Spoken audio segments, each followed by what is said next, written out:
Star Wars has over a dozen criminal organizations operating across the galaxy, and most of them are way more complex than you'd expect. From small-time gangs flying under the radar to ancient empires that rival actual governments, today I'm breaking down every single underworld organization and everything we know about how they operate. Starting with one you've already forgotten about, Kanji Club. If you watched The Force Awakens and immediately forgot that Kanji Club existed, congratulations, you're in the majority. They show up for roughly 90 seconds, get overshadowed by the Guavian Death Gang in the exact same scene, and then vanish from the cultural conversation forever. But here's the thing, that anonymity, that's literally their entire survival strategy. Kanji Club is a criminal outfit of around 300 to 400 members operating out of mining and trade hubs in the Outer Rim's Crescent sector. Led by Razu Chinfi during the Resistance era, they run gambling operations, weapons trafficking, and security rackets across multiple star systems. Not exactly small time, but not exactly Jabba the Hutt either, and that's the point. They are deliberately, strategically mid, profitable enough to keep the lights on and the weapons flowing, but never large enough to make the Empire or the First Order actually care. Think of them as the cockroaches of the Star Wars underworld. Not glamorous, not scary, but stubbornly, annoyingly alive. They have zero meaningful planetary control, no massive fleet, no terrifying reputation, just a few hundred guys running rackets in places nobody important is looking at, which honestly is a better business model than half the syndicates on this list. But if you think Kanji Club is forgettable,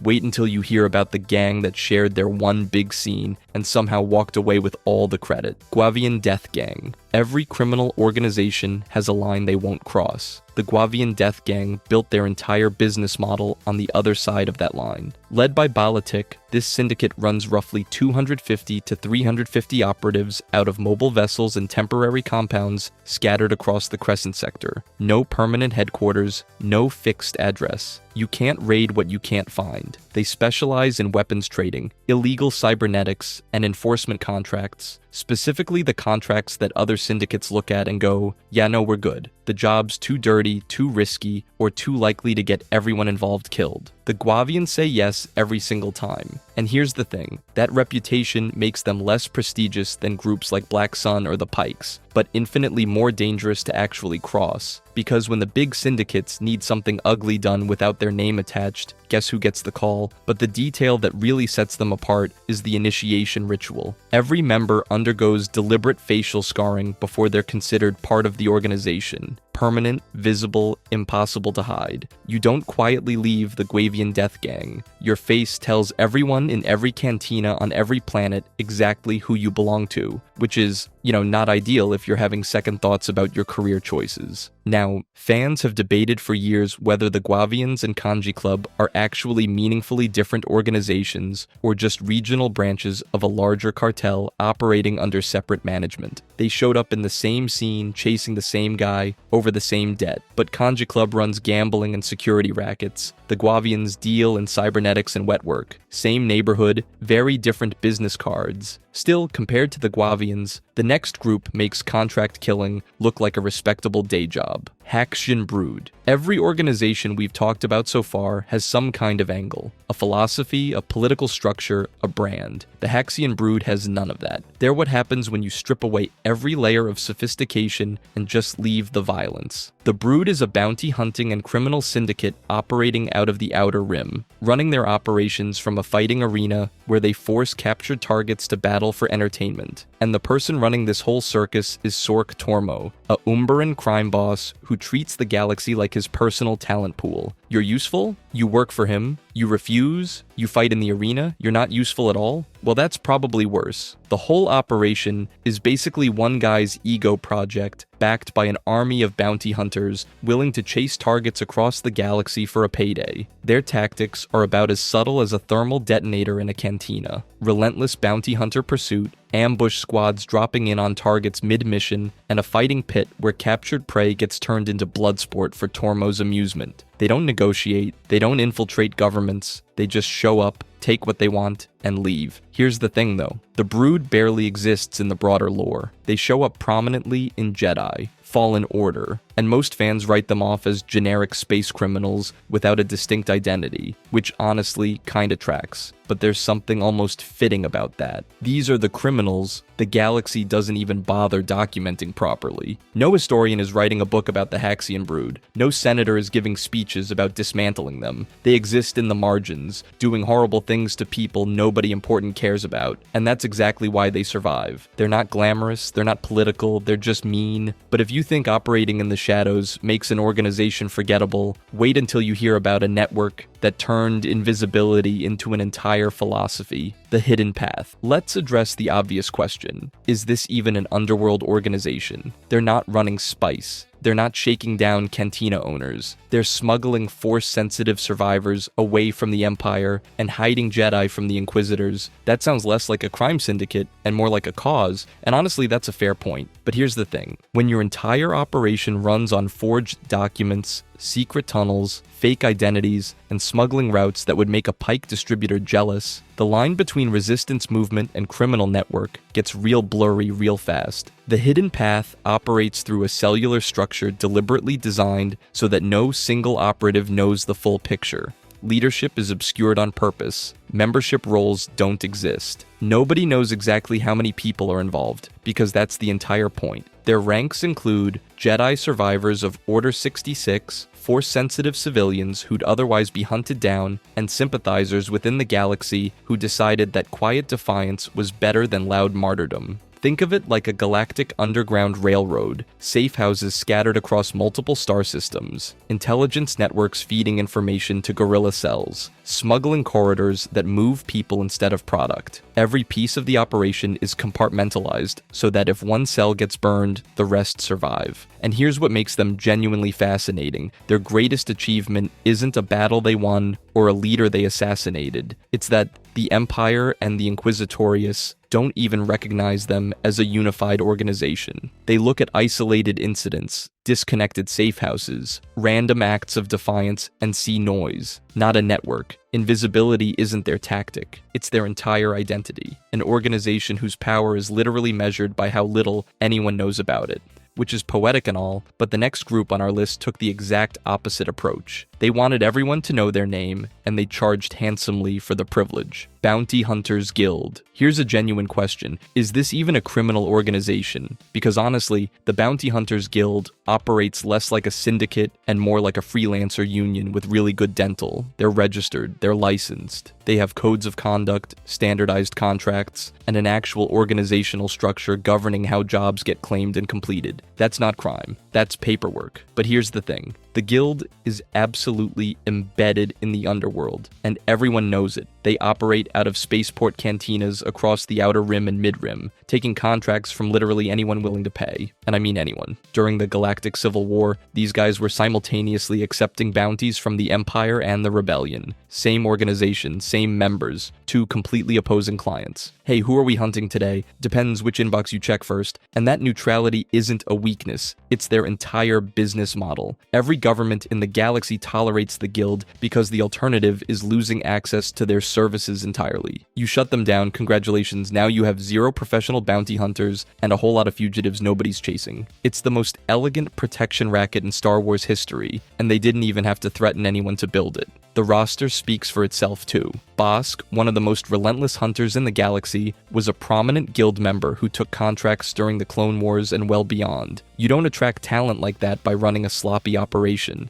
The guild's reputation for professionalism is exactly what keeps both clients and hunters coming back. No central headquarters, no political allegiance, no grand ambitions for galactic domination. Just a network of professionals collecting fees, completing contracts, and maintaining the one thing that makes them untouchable. They work for everybody, which means nobody can afford to be their enemy. It's honestly kind of admirable. But if you want to see an organization with 0 admirable qualities and a whole lot of shadowy ambition, wait until you hear about the Crymora Syndicate. Crymora Syndicate. Here's the thing about the Crymora Syndicate. They're boring, and that's exactly why they're still alive. Most criminal organizations in Star Wars have a signature, a Sith Lord pulling strings, a fleet of warships, a terrifying reputation that precedes them by 3 star systems. Crimera has none of that. They run spice smuggling, weapons trafficking, and protection rackets across the Outer Rim, and they do it with all the flair of a regional accounting firm. Their leadership structure is deliberately obscured. No identifiable figurehead, no charismatic crime lord giving speeches from a throne, just a network of operatives running semi-independently, none of them important enough to put a bounty on, which is, the entire point. Crimera's philosophy is calculated invisibility. They intentionally avoid becoming large enough or notorious enough to attract military intervention from the Empire, the Rebellion, or anyone else with capital ships and a grudge. Think of it like a business that deliberately stays private to avoid regulatory scrutiny. The moment you file for an IPO, everyone gets to look at your books. Crimera never filed. They maintain loose alliances with other criminal organizations, take what they need, and constantly relocate operations before anyone with real authority notices they were there in the first place. Even when they clashed with the Empire early in its reign, they managed to survive, where bigger, louder syndicates got wiped off the map. It's not glamorous. Nobody's making a holofilm about the mid-level spice distributor who successfully avoided detection for another fiscal quarter. But that's the genius of it. Every flashy syndicate in the galaxy eventually gets a Jedi knocking on their door, or a Star Destroyer parked in their orbit. Crimera just quietly moves to the next system and keeps the credits flowing. The lore on them is thin, but honestly that feels appropriate. Even in the real world, the most successful criminals are the ones you've never heard of. The ones who make the news are the ones who got caught. But if Crimera represents the underworld's philosophy of staying invisible, the next organization represents what happens when you do the exact opposite and build a criminal empire with a Sith Lord at the top. Crimson Dawn. Every organization we've covered so far had money, connections, muscle, but none of them had the Force. Crimson Dawn did. And that single difference turned what could have been just another Outer Rim syndicate into something genuinely terrifying. Here's the backstory. After Darth Maul survived getting cut in half by Obi-Wan Kenobi, which is already an insane sentence to say out loud, he spent years rebuilding himself both physically and politically. During the Clone Wars, he assembled the Shadow Collective, pulling together various criminal factions under one banner. But that was just the prototype. The real project came later, when Maul restructured everything into Crimson Dawn roughly 19 years before the Galactic Civil War. New name, new structure, same Sith Lord running the show. And the operation he built was no joke. Crimson Dawn commanded resources that rivaled mid-tier planetary governments in raw military capability, multiple spaceports under their control, weapons manufacturing facilities scattered across the Outer Rim, slave operations generating constant revenue. This wasn't a gang running protection rackets out of a cantina. This was a corporation with a lightsaber at the top of the org chart. But here's where it gets genuinely clever. Maul didn't just throw power around. He built Crimson Dawn using compartmentalized cell structures and distributed command centers, meaning no single raid or betrayal could bring the whole thing down. Each cell operated with limited knowledge of the others. You could capture a dozen operatives and still know almost nothing about the organization's true scope. It's the kind of operational security that intelligence agencies use, except this one was designed by a guy who could choke you with his mind from across the room. That's the part people don't fully appreciate. Having an actual Sith Lord as your CEO isn't just a branding advantage. Maul's supernatural abilities and sheer ruthlessness were force multipliers that no other crime boss in the galaxy could match. You can bribe a Hutt, you can outmaneuver a Pike, you cannot negotiate with someone who sees your fear before you even open your mouth. The timeline between Phantom Menace and Solo still drives fans absolutely crazy trying to piece together, and honestly, that mystery is part of what makes Crimson Dawn so compelling. There are gaps. There are questions, and Maul liked it that way. But if a Sith Lord running a crime syndicate sounds like the ceiling for how dangerous these organizations can get, wait until you hear about a group that had technology even the Jedi couldn't counter, the Nihil. Every organization we've talked about so far operated within the system. They bribed officials. They exploited trade routes. They carved out territory the Republic didn't care enough to defend. The Nihil didn't do any of that. The Nihil broke the system entirely. Operating roughly 200 years before A New Hope during the High Republic era, the Nihil were a pirate confederation numbering somewhere between 3,000 and 5,000 direct operatives, with additional affiliated groups scattered across the Outer Rim. Led by Martian Rowe, a supreme leader wielding near-absolute authority over every cell, every raid, every decision. which is interesting because the organization itself ran on a decentralized cell structure, meaning the Jedi could wipe out an entire branch and the rest would keep operating like nothing happened. So you've got one guy with total control over a network specifically designed to survive without centralized leadership. That's not a contradiction. That's terrifying organizational design. But the real reason the Nihil belong on a completely different tier is one word: paths. The Nihil controlled secret hyperspace navigation technology that let them jump to literally anywhere in the galaxy through routes nobody else knew existed. They could appear in a system, raid everything in sight, and vanish before the Jedi even received the distress signal. No other criminal group in Star Wars history had a technological monopoly this game-changing. Not Black Sun, not the Hutts, nobody. The Nihil essentially had a cheat code for the entire galaxy, and they used it to make the Jedi Order, the most powerful peacekeeping force in existence, look helpless. And here's where the classification gets messy. Fans still argue about whether the Nihil even qualify as a criminal syndicate. They weren't running spice, they weren't shaking down cantina owners. They were conducting coordinated military strikes against Republic infrastructure, terrorizing entire sectors, and attempting to reshape galactic politics through force. That's not organized crime. That's closer to terrorism with a business model. Martian Rowe wasn't trying to get rich. He was trying to burn everything down, which makes them the scariest entry on this list by a wide margin. But if galaxy-shaking ambition is one end of the spectrum, the next group proves you can be just as dangerous by perfecting one single trade: Pike Syndicate. Most criminal organizations in Star Wars operate like gangs. The Pike Syndicate operates like a Fortune 500 company that happens to sell drugs. And honestly, you kind of have to respect the operational efficiency here, even if everything they're doing is horrific. The Pikes built a spice empire so comprehensive, so vertically integrated, that calling them a syndicate almost undersells it. They owned the mines. They owned the processing plants. They owned the distribution networks. They controlled the trade routes. We're talking about an organization that maintained a near monopoly on the galactic spice trade during both the Clone Wars and the Imperial era. That's not a gang. That's a narco state with a business plan. Their core operation ran through Kessel and Obadiah, which sounds like a modest footprint until you realize those are just the nerve centers. The Pikes also maintained relationships with dozens of affiliated gangs, smugglers, and independent contractors across dozens of star systems. Every one of those relationships was a supply chain node. Every smuggler was a last-mile delivery driver.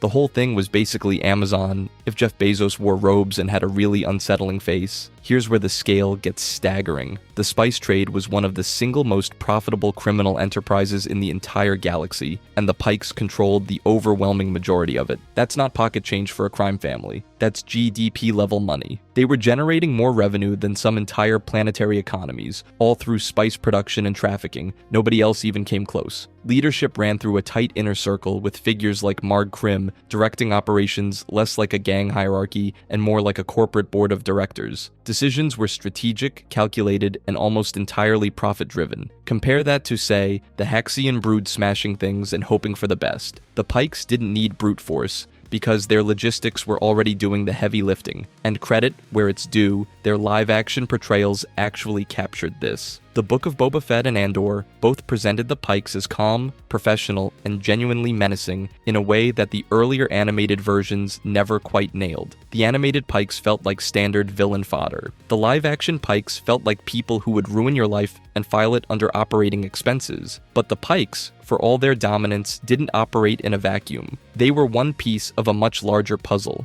And when the galaxy's biggest criminal organizations decided to stop competing and start cooperating, things got significantly worse for everyone. The 5 syndicates. Imagine the 5 most dangerous people in the galaxy. People who have spent decades trying to destroy each other, sitting down at the same table and agreeing to share. That's the 5 syndicates. And if that sounds too good to be true, that's because it absolutely was. This was the Underworld's version of the United Nations. The Pike Syndicate, the Hutt Clan, Black Sun, the Crimera Syndicate, and Crimson Dawn, all pooling their resources into a single collective designed to control spice production and distribution across multiple Outer Rim territories. 5 full criminal empires operating as one entity. That's not a gang. That's a standing army with a business plan. Here's the thing. These organizations didn't come together because they suddenly liked each other. They came together because one person forced them to. Darth Maul, fresh off building his Shadow Collective during the Clone Wars, was the gravitational center that pulled these groups into alignment. He offered something none of them could achieve alone: total underworld dominance under a unified structure. The math was simple: cooperate under Maul's vision, or get crushed by someone who would. The composition tells you everything you need to know about how much these people trusted each other. 5 distinct syndicates, each with their own leadership, their own agendas, their own centuries of grudges, all supposedly working toward shared goals. Territorial agreements and enforcement protocols were binding on all members, which sounds very professional and civilized, until you remember that every single person at that table had personally ordered the murder of someone else at that table's associates at some point. And that's the fundamental problem fans have debated since this alliance entered canon. Was this ever sustainable? You've got the Hutts, who've run their own empire for over 1,000 years and don't take orders from anyone.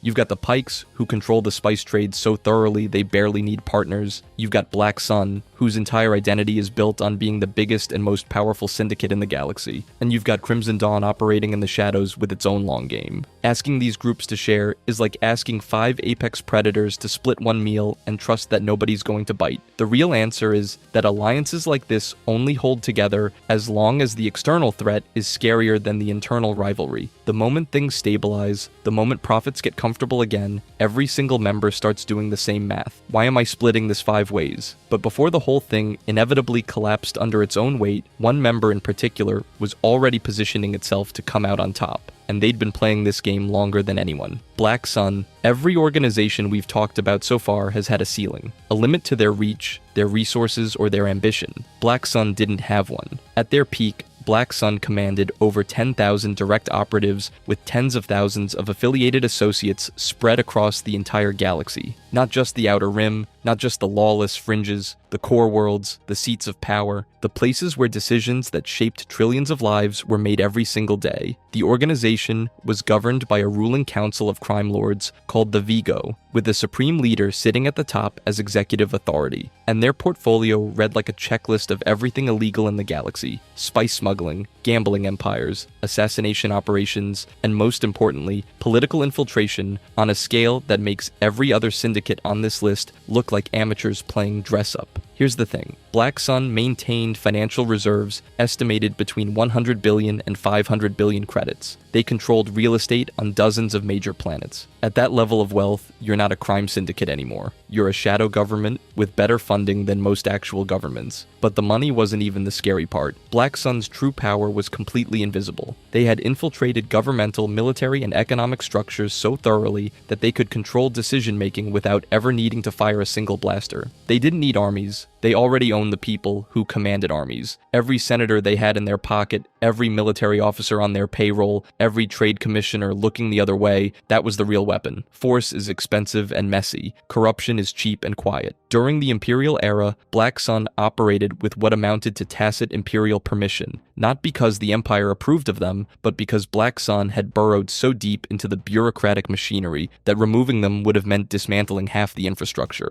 which is, not ideal for an empire trying to maintain order. Now fans will rightfully point out that a significant chunk of Black Sun's most detailed lore got swept into Legends territory after the 2014 canon restructure.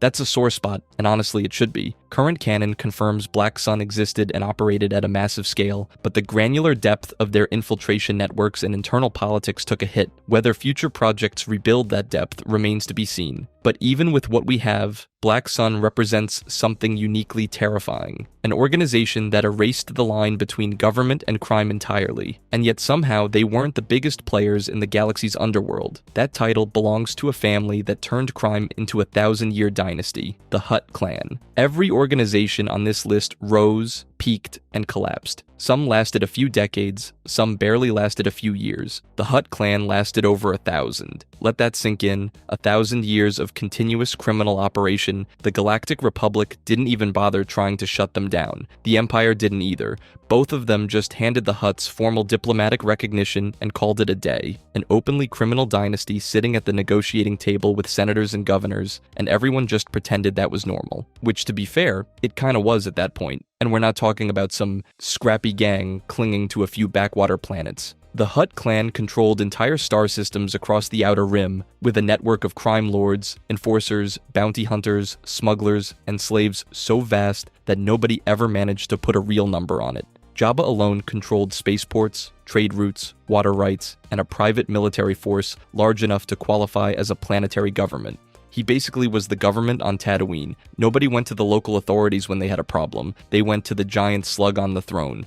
But Jabba's the part everyone knows. The clan is so much bigger than one crime lord with a palace and a pet rancor. The Hutts built something no other organization on this list even came close to achieving. They turned crime into inheritance. Fathers passed empires to sons. Territories were divided along family lines. Succession disputes were handled through assassination, sure, but also through actual legal frameworks they'd written themselves. They weren't operating outside the system. They were the system. Here's what separates the Hutts from everyone else. Black Sun infiltrated governments. The Pikes ran a drug empire. Crimson Dawn had a literal Sith Lord at the top. All impressive, all temporary. The Hutts didn't need infiltration because they had legitimacy. They didn't need a monopoly on one product because they controlled entire economies. They didn't need a supernatural enforcer because a millennium of accumulated wealth and territory made them untouchable through sheer institutional mass. Every other entry on this list tried to become powerful enough to rival a government. The Hutts just became one. In the Outer Rim, their word carried more weight than imperial decree.